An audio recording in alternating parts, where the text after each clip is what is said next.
As of right now, there are many tutorials on the one arm already, and when I was making this video, it really made me think how I will make this tutorial stand out. And here's my pitch. A lot of people think that the one arm requires an insane amount of strength, which turns a lot of people away. But not many people realize that if you know the right body positioning and the right mental cues, the one arm becomes significantly easier. So when people think of the phrase one arm pull-up, I want them to think of movement efficiency rather than just pure strength. Thus, achieving the one arm is a lot more likely if you go into it knowing the biomechanics. So if I were to pinpoint a must-watch section of this video, it's this part. Once you watch that section and realize that this tutorial is actually pretty fire, rewind and watch from the beginning.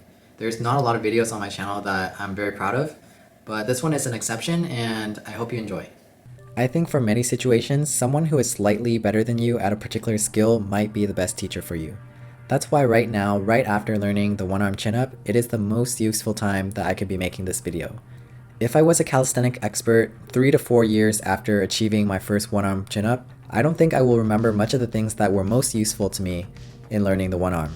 Like even right now, I'm struggling to remember the relevant exercises I did 6 months ago, despite making pretty consistent efforts to journal my progress. It's been so many months that it's becoming more difficult to remember, and that makes teaching much harder. By me making this video right now, even though my one arm is far from perfect, I can really go deep into the details that really helps me, and I'll tailor this video to teach others close to my level. That being said, this video contains a lot of small, nitpicky details, but they're important details, so I hope you watch the whole thing, it will really help. I actually had 2 training periods of learning the one-arm chin-up. The first one I failed at, and then the second one was successful. During my first training period, which took about 14 months, I ended up not really getting to the one-arm chin-up. I was very close to getting my chin over the bar for the right arm, but it never really got there. What bothered me even more was that my left arm, my non-dominant arm, never quite got the same progress as my right arm no matter how hard I tried. It was very hard to get past the first shoulder part.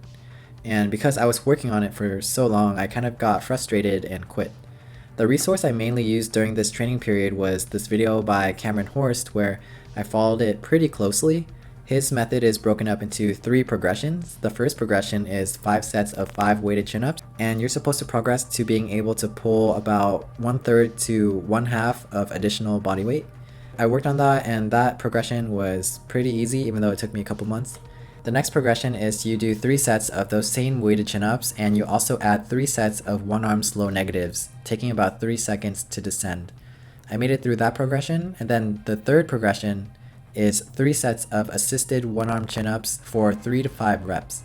And after I worked on that for a little bit, I started to work on using no assistance. As the months went by, I became stronger with my right arm, but my left arm always lagged behind. No matter how intense I made the exercises, hoping to break past my plateau on the left arm, it never got much better. I was able to do it assisted with a pretty small band, but when I transitioned to not using a band, it pretty much felt impossible. So I just quit. I realized now that me not being able to learn the one-arm chin-up was kind of a combination of a couple things. The first thing was I was too rigid with my training routine, and I only followed exercises that were given to me by that YouTube video. I thought that if I were able to get strong enough with those particular exercises, the one-arm chin-up would automatically come to me. But that isn't true because strength is one thing, but you also need to know the body position and the biomechanics to do the one-arm chin-up. I think that's something that's very neglected in tutorials on YouTube, and that was the missing piece that really got me my left arm. So we'll go over that. So after I felt pretty discouraged, I pretty much stopped all pull-up training and purely climbed, hoping that it would make my climbing better. But that wasn't good because eventually I realized that if I only climbed, even if I moonboarded, climbed a lot, rope climbed a lot, I could not get stronger and break my plateaus that way. I was actually getting weaker even though I was climbing on the moonboard twice a week. So after 3 months of not training pull, I decided to start my one-arm training again with hopes of getting it. Because I didn't want this training period to fail again, I really had to sit down and reflect on what I needed to change to make this one successful. Before even going into the exercises, we need to go over one thing that a lot of tutorials don't mention, and that's designing a one-arm training plan that will make you less burnt out. I think anyone can do a one-arm pull-up or one-arm chin-up as long as they have the determination to keep working at it, but the hard part is the psychological aspect. The one-arm chin-up is a very hard move to achieve, and it's very easy to feel discouraged and quit.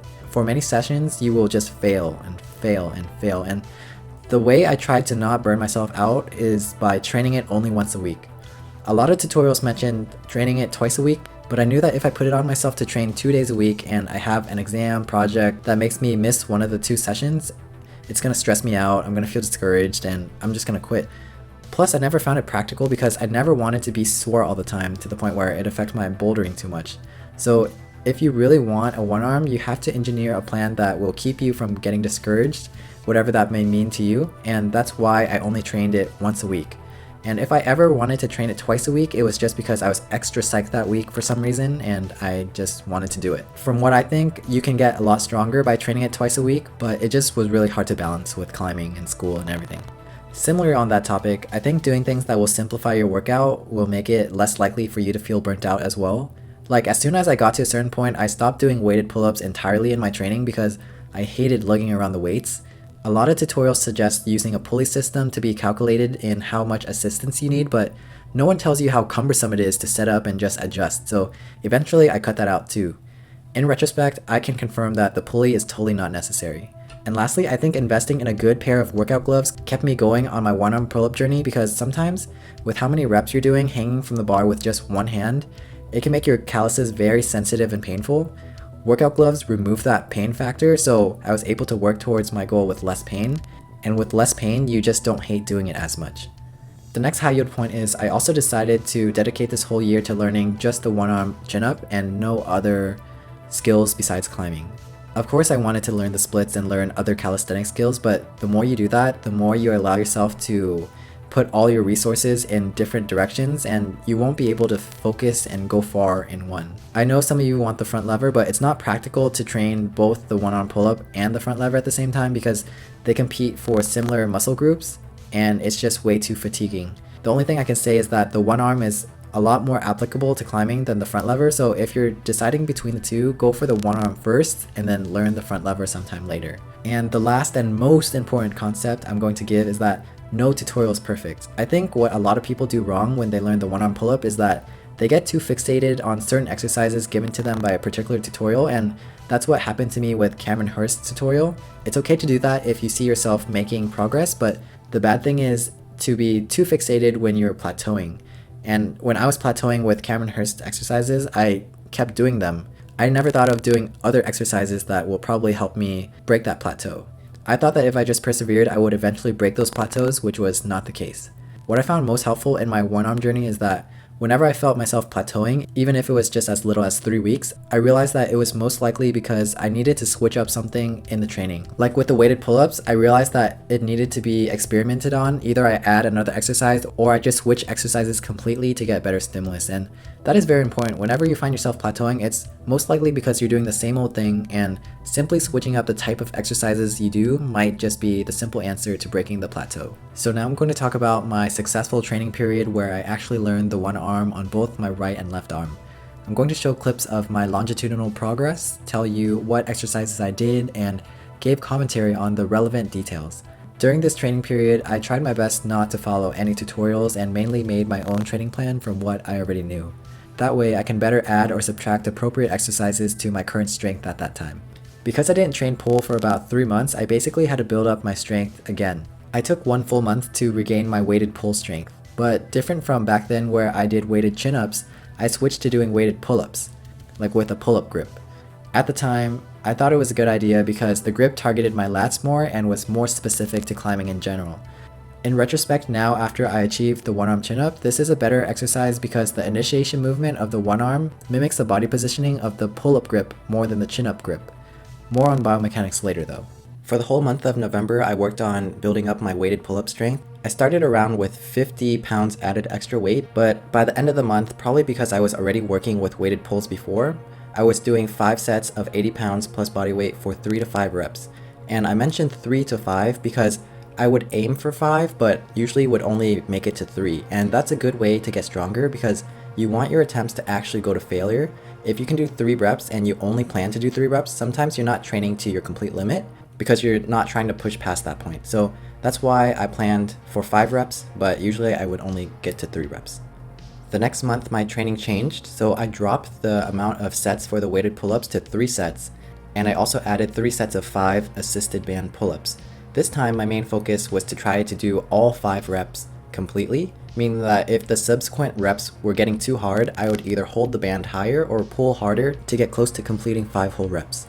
Based on my experience, even though you decrease the intensity of the assisted chin-ups to an intensity that you can do 5 reps, it's still very intense. So don't think that because you're doing 5 clean and less intense reps that you won't develop strength. Like, that is still very strenuous and you can develop strength. What I think was detrimental before is that I wasn't even doing clean reps at all, so I wasn't really even doing a full chin-up. So that was my mistake before. There were days where my one-arm chin-up training would overlap with my climbing days, so I would drop the weighted pull-ups completely and just do 3 sets of 5 resistance band chin-ups.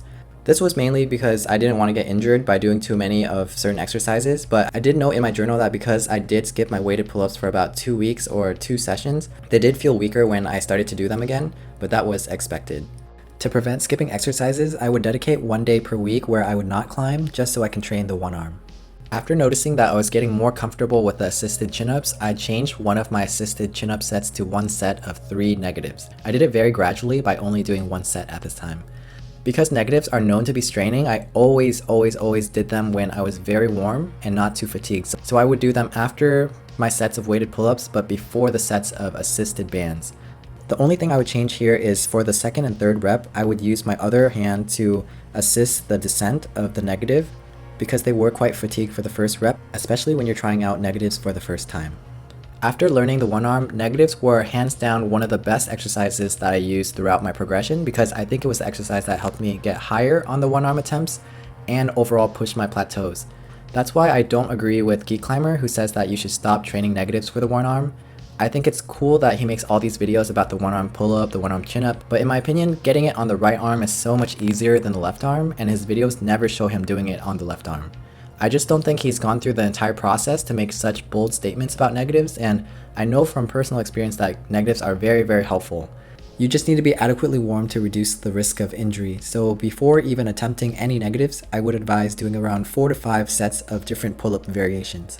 After adding the negatives, it immediately helped. I noted in my training journal that I felt stronger in my assisted one-arm chin-ups, and instead of hitting just 3 reps on the weighted pull-ups, I was able to PR and sometimes get to 4 reps.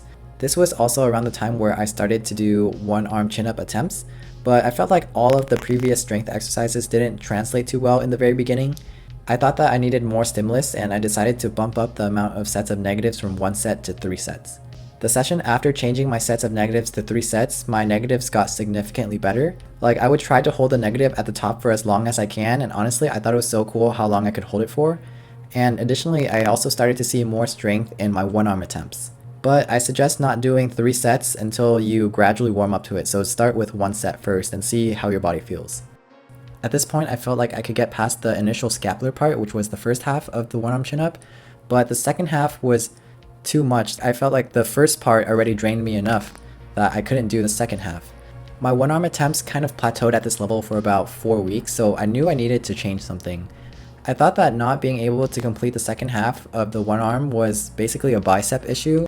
I thought my biceps were too weak, so I switched doing all assisted band pull-ups to doing this weighted narrow grip pull-up because I thought it would target my biceps more. While I cannot say for certain, I don't think this was a good idea at all, and I kind of wasted about a month of time working on this thinking that it will benefit my one arm. I wrote in my training journal that I was significantly sore after the first day of trying these narrow grip weighted pull-ups, but being sore doesn't necessarily mean it helped me with my one arm. It was likely that I was just working out something different, and that something different made me sore.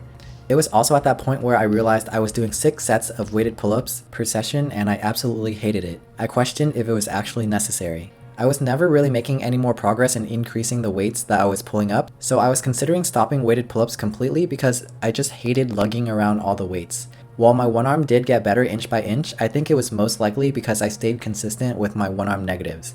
After 1 month, I was not making much progress, and on my left arm you can especially see it's not much different. I decided to just throw out all weighted pull-up exercises or anything with extra weight in general. I realized that I can just get similar loading of my arms using an assistance band, but for this exercise I would be using a pull-up type grip. Because check this out, I weigh 140 pounds. When I was doing weighted pull-ups with 80 pounds, I was pretty much dividing 220 pounds of total weight between both arms. So each arm theoretically pulled 110 pounds. But in this scenario, if I hang from one arm, it would be 140 pounds on that arm, and I just need to use an assistance band to lessen the load to my desire, which gets it close to 110 pounds anyways.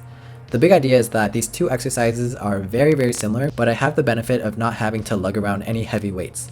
Plus, using the assistance band was superior. I found that when I was doing weighted pull-ups, my right arm was often compensating for my weaker left arm. By only having one arm on the bar for this exercise, the load is much more accurate and there is no compensation. Different from the weighted pull-ups, this exercise was very stimulating because now it's just one arm that's stabilizing your whole body, and I felt very worked after just doing 2 sets. And the next day, I was very sore as well. Another benefit was that this movement is very transferable to climbing, and you can get really good at pulling down with one arm. And this was pretty much the missing piece between me and this problem right here, because before then I was never able to land this move, but after training this pull-up variation, I was able to be very explosive and pull down with my left arm, and I was able to finally stick this move that I've been working for pretty much like a whole year. And additionally, this exercise really mimics the initiation of the one-arm pull-up or the one-arm chin-up, where a lot of it in the beginning is lat activation. And yeah, I'll go more into that in the biomechanics section later. For the next 2 months, I went on this huge plateau where I didn't really get much better at all. I got a bit frustrated and thought that negatives weren't helping me so much, so I stopped doing them. And for a while, my one-arm chin-up routine was just very simple. It was just warming up, try some attempts, probably 2 or 3 attempts on both arms, and then do 3 sets of assisted pull-ups and 3 sets of assisted chin-ups.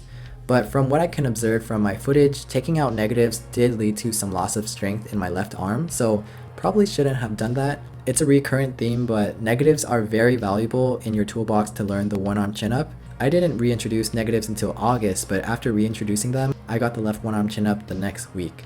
But I digress. During the months of May through July, I didn't get much better at the one arm, but the stability and strength of my assisted one-arm pull-ups did get much better, which came in very handy because this movement really mimics the initial movement of the one-arm chin-up. And with that said, we are now going to transition into the phase where I explored biomechanics. My biggest misconception of learning the one arm was always blaming my bicep for not being able to complete the second half of the movement. Because it always seems like it's a bicep issue, right? For a while during my plateau, I would experiment with exercises just so I could target the biceps. Like this one, where I tried sets of 10 one-arm chin-ups. I really wanted to stimulate those biceps. But these didn't help because to get to 10 in one set, you sacrifice too much intensity for each rep.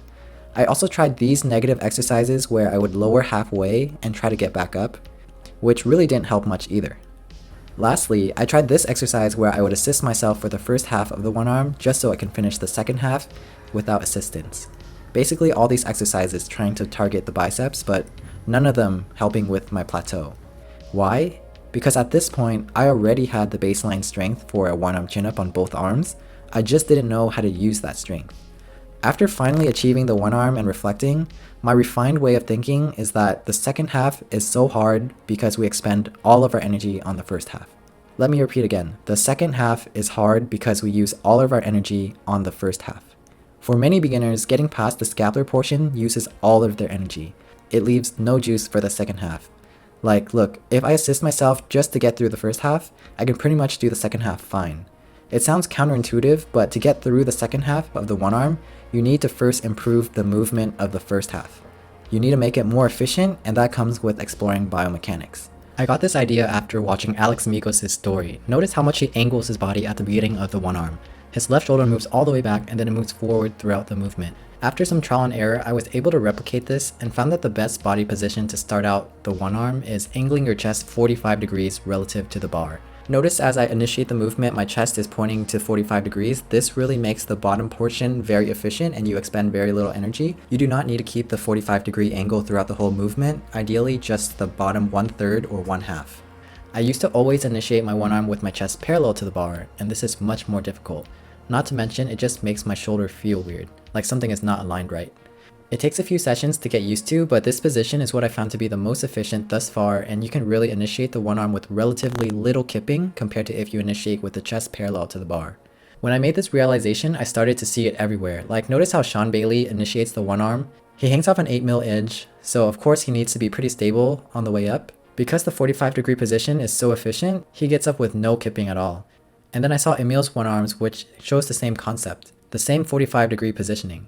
And I like how he shows many examples in this video. It really shows how good body positioning can help you with many grip types. Of course, adapting to that body position in the beginning was very hard because I was used to initiating with my chest parallel to the bar for so long. Even when I understood this concept in my head, getting the body to do it was very difficult. I would try to initiate 45 degrees to the bar, but would resort to switching over to the parallel position prematurely because it just felt stronger that way. And overall, it just takes time to change, and for me it took about a month or 4 sessions overall to actually get used to the right body positioning. That session, I did change something very drastic in my routine, which was increasing the amount of assisted pull-ups to 10 reps per set. And this was so I can really practice the initiation movement because it's very similar. I say 10 reps, but realistically, I usually couldn't do 10 all at once, so I broke it up by alternating arms until I made it to 10 reps for each arm. So usually I would do 5 on the right, then 5 on the left, then 5 on the right, then 5 on the left, with no real resting in between. Now I know what people are going to say, OMG, 10 reps? You need to cap your reps at 3 to 5 to increase your strength. Well, that's what I thought too, but I was at the point where I was ready to try anything that could possibly help, and Hosok mentioned that he used to do these same pull-ups with 10 reps among other pull-up variations, and he got the one arm in 3 months. I think focusing on this particular variation was very high yield, so I was open to doing this. Another pivotal thing that I changed was with whichever arm that was doing the one arm, I would hold the bar right over where the band is at. I used to hang a little bit in front of the band, but this is not favorable. You'll see that once you hang off the bar this way, your body tends to shift to the parallel initiation position, which is not what you want to train. By having your hand over the area where the band attaches, you have more wiggle room to change your body position so you can actually initiate from 45 degrees.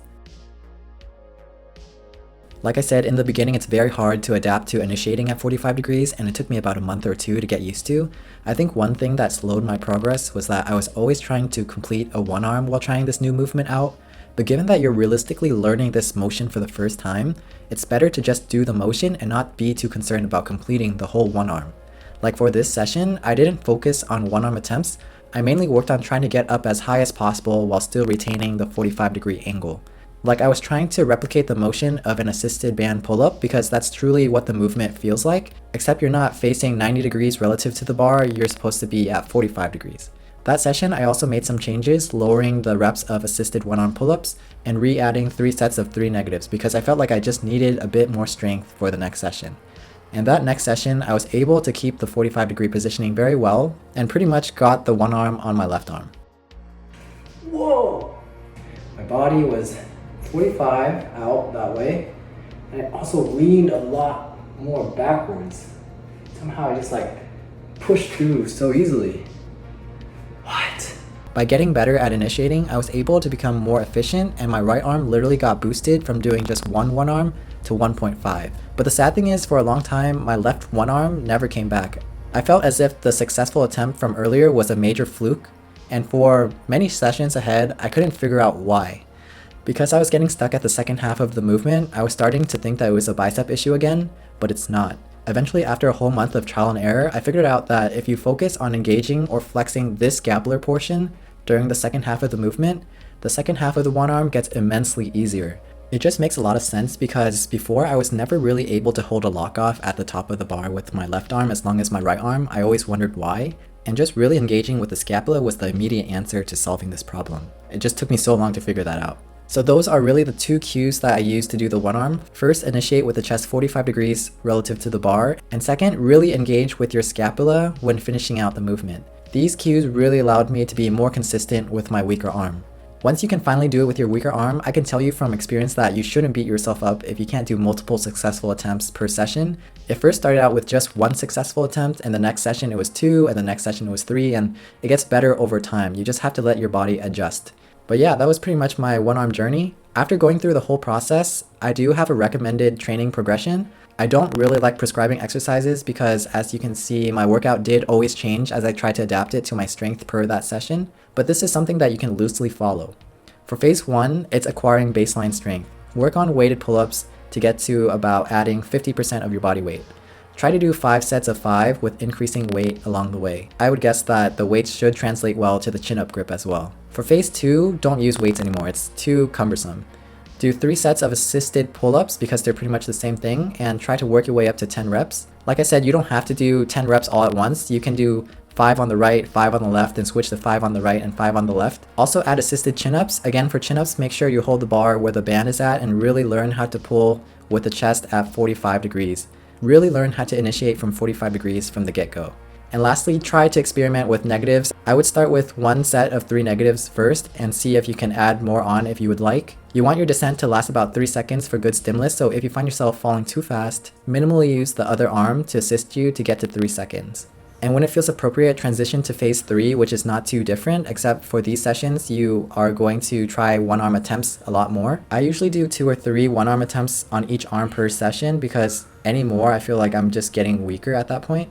But yeah, that is kind of like the skeleton of what I would recommend. You can add on your own exercises or switch out some exercises based on what you feel. Some final tips I have is don't go more than 7 days without training the one arm. I think once I get to 8 days or 9 days without training, I do feel significantly weaker the next time that I train it.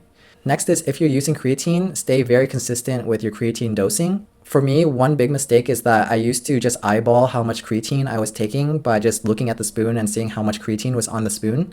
This was a mistake because for a very long time, I was only scooping out 2 grams instead of 5 grams, which is what I intended to take. So really have a scale and be dedicated to weighing out your dose and try to be as consistent as you can. You want to be consistent to see your progress between each session. I mentioned this, but also get workout gloves because it becomes pretty painful for your calluses if you don't. And the last tip is try to use the same assistance band for consistency. So I would have my band in my backpack, so whenever I would go home or I go to any different gyms, I would still have the same band, and that just helps with consistency. But yeah, I hope this was helpful. Putting this video together took many months of work, so if this resonated with you in any way, please like, comment, subscribe, and share this video. Much thanks, and I'm looking forward to the next one. Take care.